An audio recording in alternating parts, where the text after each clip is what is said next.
శ్రీమాత్రే నమః. అందరికీ కూడా ఆ అమ్మవారి ఆశీస్సులు ఉండాలని మనస్ఫూర్తిగా ఆ తల్లిని వేడుకుంటూ కార్తీక మాసంలో వచ్చే ఏకాదశిని ప్రబోధిని ఏకాదశి, ఉత్తాన ఏకాదశి అని రకరకాలుగా పిలుస్తూ ఉంటారు. ఈ కార్తీక శుద్ధ ఏకాదశి శనివారం రోజున వచ్చింది. ఈ రోజున ఈ కథ వినడం వలన అశ్వమేధ యాగఫలంతో పాటు స్వామివారి యొక్క సంపూర్ణ అనుగ్రహం కూడా మనపై ఉంటుంది.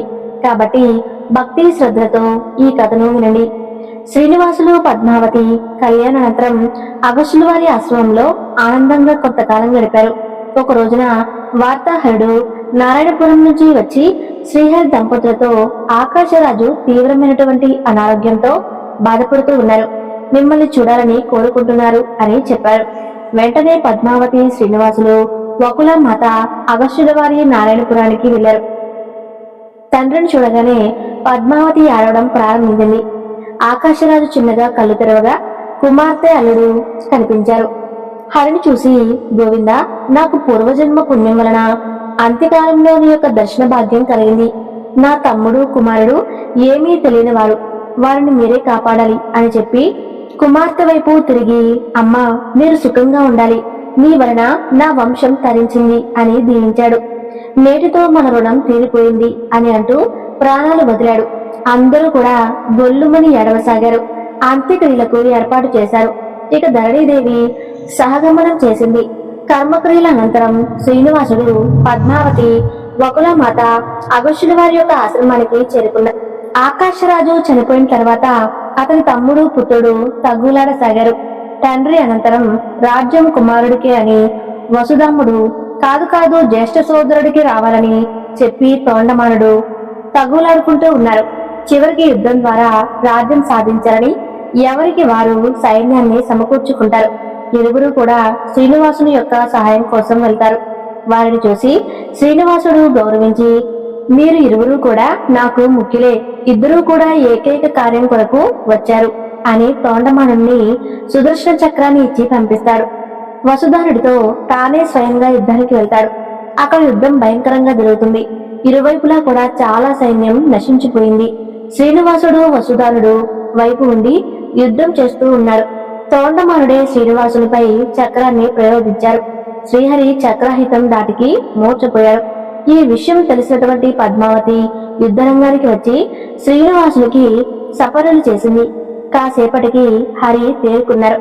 అంతట పద్మావతి హరిని చూసి, నాదా, మనకు ఇద్దరు కూడా కావలసిన వారు కాబట్టి రాజ్యాన్ని ఇద్దరికి పంచి ఇవ్వటం మంచిది అని చెబుతుంది. అంతట తోండమానుడు వసుధానుడు ఇద్దరిని కూడా పిలిపించి, ఇద్దరికీ ఇష్టమైతే రాజ్యం పంచి ఇవ్వాలని అనుకుంటున్నాం అని చెప్పగానే ఇద్దరు అంగీకరిస్తారు. వెంటనే రాజ్యాన్ని పంచి ఇస్తారు. ఆనాటి నుండి వారిరువురు కూడా ఆనందంగా చక్కగా పాలన చేసుకుంటూ ఉన్నారు. అనంతరం పద్మావతి శ్రీనివాసులు మరల ఆశ్రమానికి వెళ్లిపోయారు. అయితే అగస్త్యుని ఆశ్రమంలో 6 నెలలు గడిచాయి. శ్రీనివాసుడు అగస్త్యుని వద్ద సెలవు తీసుకుని తల్లి భార్యతో శేషాచలానికి చేరుకున్నాడు. ఇక శ్రీనివాసులు ఒక దినమున తోండమానుని శేషాచలానికి పిలిపించి ఇలా చెబుతాడు, నీవు గత జన్మలో రంగదాసు అనేటటువంటి పేరు కలిగినటువంటి నా భక్తుడువు. ఈ జన్మలో నిన్ను మహారాజుగా చేశాను. నేను కలియుగాంతం వరకు ఈ శేషాచలంలో ఉంటాను. అందుకే నాకు ఒక ఆలయం నిర్మించు. వరాహస్వామి పుష్కరిణి పక్కన ఉన్నటువంటి స్థలం ఇచ్చి ఉన్నారు, అక్కడ ఆలయాన్ని నిర్మించు అని చెబుతాడు. అందుకు తోండమానుడు అంగీకారాన్ని తెలుపుతాడు. ఒక శుభముహూర్తం నాడు విశ్వకర్మను పిలిచి ఆలయ పునాదులు వేయించాడు. ఆయన అలా కొంతకాలానికి ఆలయం పూర్తయిపోయింది. అందులో అనేక మండపాలు, వంటశాల, అనేక గదులు, స్పత్రశాల, గోశాల, ప్రాకారాలు, గోపురాలు, బంగారు బావి నిర్మాణం జరుగుతూ ఉంటాయి.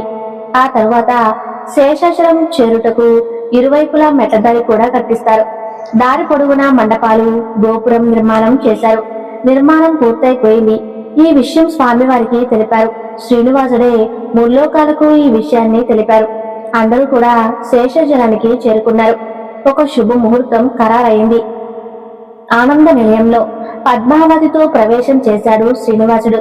అతిథులకు విందు పెట్టి వస్త్రాభరణ దక్షిణగా తాంబూలాలతో సత్కరించి పంపించాడు.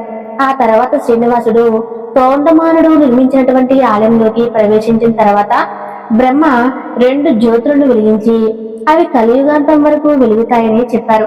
ఆ తర్వాత శ్రీనివాస, నీకు ఉత్సవాలు చేయాలని ఉంది అని బ్రహ్మ అనగానే హరి అందుకు అంగీకరిస్తారు. శ్రీనివాస, మిమ్మల్ని సేవించిన వారికి శుభం కలిగే విధంగా వరం ఇవ్వండి అని చెబుతారు. బ్రహ్మ అలాగే అని అంటాడు. శ్రీహరి బ్రహ్మదేవుడు తోండమాలను పిలిపించి బ్రహ్మోత్సవాలకు కావలసినటువంటి వాహనాలు తయారు చేయించాలని చెబుతాడు. తోండమానుడు విశ్వకర్మకు పిలిపించి వాహనాలు తయారు చేయమని చెప్పారు. విశ్వకర్మ చేత తయారు చేయించారు. తిరుమల వీధుల్లో ఉత్సవాలు శోభాయమానంగా జరిగాయి. ఆ ఉత్సవాలకు ద్రావిడ, ఆంధ్ర, కర్ణాటక, కాంబోజా, అంగవంగ, కళింగ, మహారాష్ట్ర మొదలైనటువంటి దేశాల రాజులు కూడా అక్కడికి వచ్చారు. బ్రహ్మ జరిపినటువంటి ఉత్సవాలు కాబట్టి వీటికి బ్రహ్మోత్సవాలు అనేటటువంటి పేరు వచ్చింది.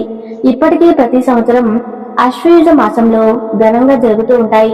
కోల్హాపూర్లో తపస్సు చేస్తూ ఉన్నటువంటి లక్ష్మి వద్దకు శ్రీనివాసుడు వెళతాడు. కానీ ఆమె యొక్క దర్శనం మాత్రం లభించలేదు. అప్పుడు ఆకాశవాణి ఇలా వినిపించింది. ఆనంద నిలయవాస, ఈ యొక్క మహానగరంలో కొలువైనటువంటి మహాలక్ష్మి నీకు దర్శనం ఇవ్వదు. నీవు ఇక్కడి నుండి తక్షణంగా వెళ్లి సువర్ణముఖి నది ఉత్తర తీరానికి వెళ్లి అక్కడ ఈటే బల్లాలతో ఒక సరస్సును నిర్మించు. ఆ పవిత్ర జలాల్లో దేవలోకం నుండి తీసుకుని వచ్చినటువంటి బంగారు పద్మాలను ప్రతిష్ఠించు. ఆ తర్వాత 12 సంవత్సరాల పాటు మహాలక్ష్మి ఉపాసన చెయ్యి. అప్పుడు నీ తపస్సు ఫలించి లక్ష్మి నిన్ను చేరుకుంటుంది అని వినిపిస్తుంది. వెంటనే గరుడుని అధిరోహించి ఆది వరాహ క్షేత్రానికి చేరి పుష్కరిణిలో స్నానం చేసి సువర్ణముఖి తీరం చేరుకున్నారు. పద్మ సరోవరం ఏర్పాటు చేశాడు.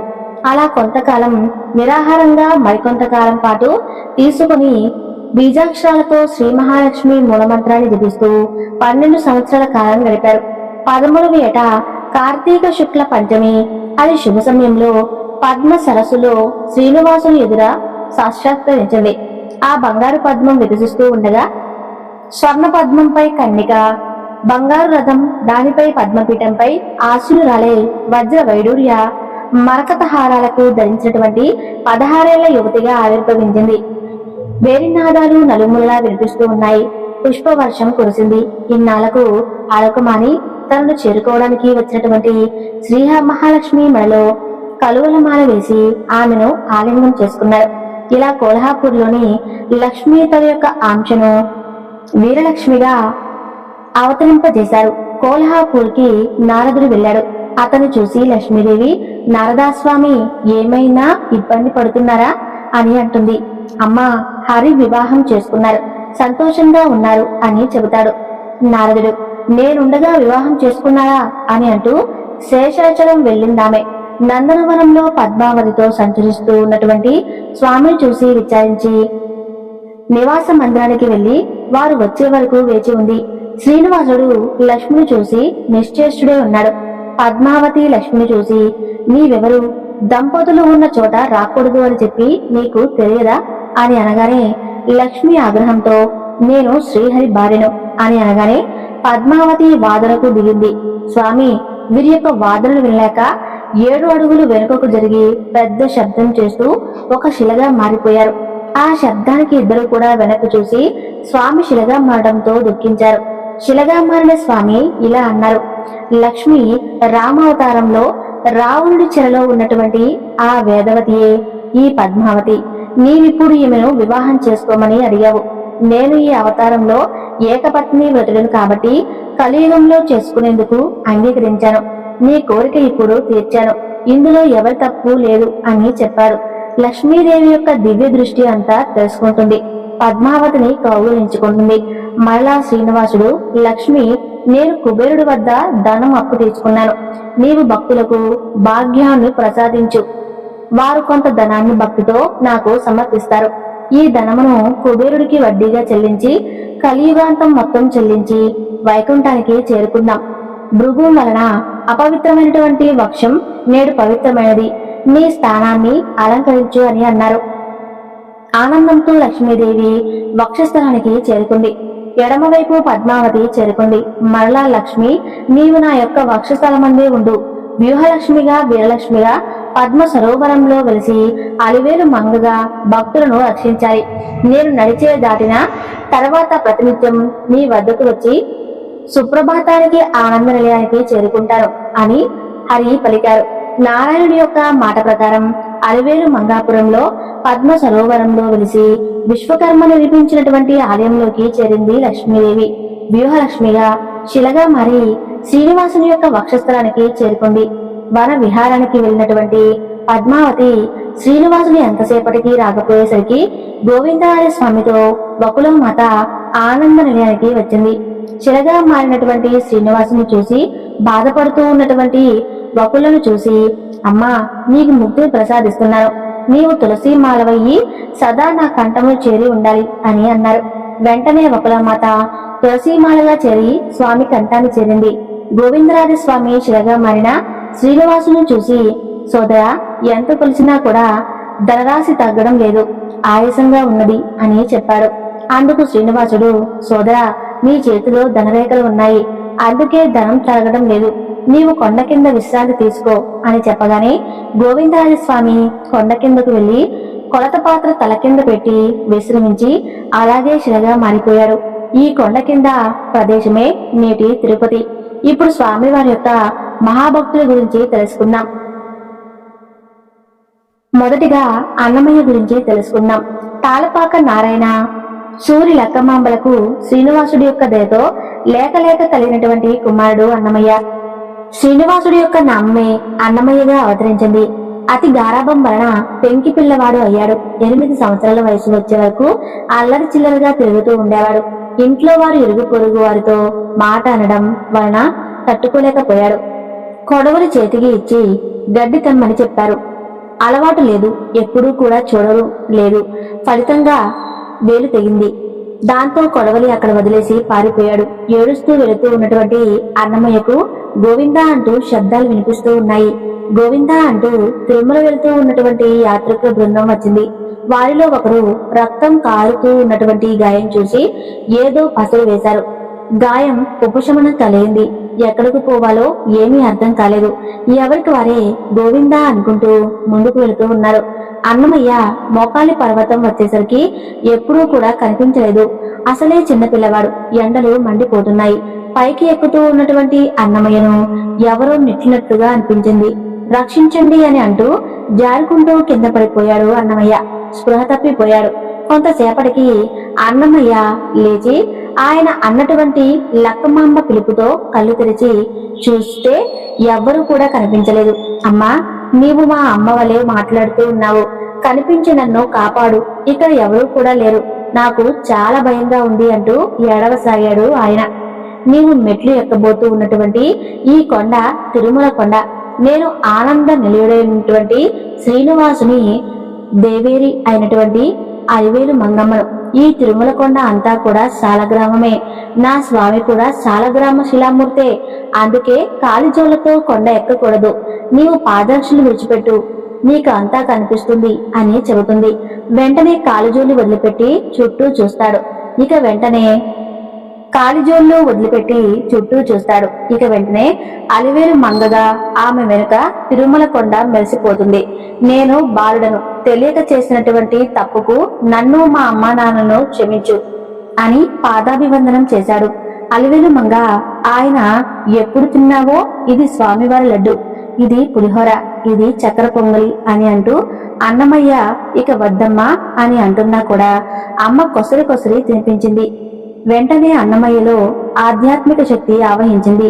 అలా మేలు తనని 100 పద్యాలతో అనువుగా స్తుతించాడు. అమ్మ చూపించిన దారి వైపు వెళుతూ అదిగో అల్లదిగో శ్రీహరి నివాసము అంటూ కొండ ఎక్కి స్వామిని దర్శించుకున్నారు. అలా అశువుగా కొన్ని వేల పద్యాలు రాసి తరించారు. ఒక ప్రముఖ వాగ్గేయకారుడు శ్రీనివాస దంపతుల యొక్క కృపతో ప్రపంచ ప్రఖ్యాతి గాంచాడు. ప్రస్తుతం అన్నమయ్యవి 32,000 కృతులు మాత్రమే లభిస్తున్నాయి. ఎంతో అద్భుతమైన వివరణను తెలుసుకున్నారు కదా. ఈ వీడియో మీకు నచ్చితే తప్పకుండా లైక్ చేసి ఓం నమో వెంకటేశాయ అని కామెంట్ చేయండి.